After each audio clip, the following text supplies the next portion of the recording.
Em uma pequena aldeia de pescadores, Pedro, um jovem destemido de 15 anos, estava prestes a embarcar em uma aventura que mudaria sua vida.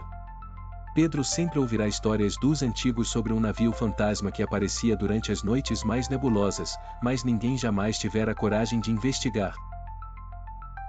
Intrigado e cético, Pedro decidirá que aquela noite seria diferente. A lua cheia iluminava o mar, e uma névoa densa cobria a superfície da água.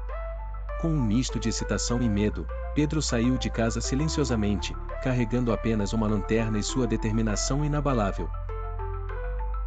Aproximou-se do velho cais de madeira, que rangia sob seus pés a cada passo dado. Enquanto observava o horizonte, uma figura nebulosa começou a se materializar na água. O coração de Pedro disparou ao perceber que era o lendário navio fantasma. Suas velas estavam esfarrapadas, mas a embarcação se movia com uma majestade assombrosa. Encorajado pela emoção do desconhecido, Pedro pegou um pequeno barco a remo que era usado para pesca e começou a remar em direção ao navio espectral. À medida que se aproximava, o silêncio do mar foi rompido por sussurros misteriosos que pareciam emanar do próprio vento. Finalmente, ao chegar ao lado do navio, Pedro abandonou seu barco e escalou a lateral da embarcação fantasmagórica.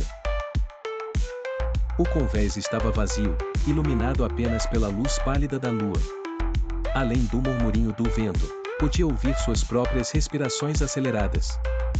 Pedro começou a explorar o navio, encontrando corredores estreitos e câmaras cobertas de pó.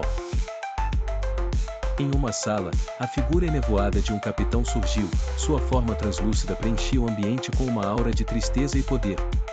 O capitão fantasma, percebendo a presença de Pedro, revelou sua história e havia sido amaldiçoado a vagar eternamente pelos 7 mares. O capitão explicou que sua maldição duraria até que alguém com coragem e coração puro libertasse seu espírito e o de sua tripulação.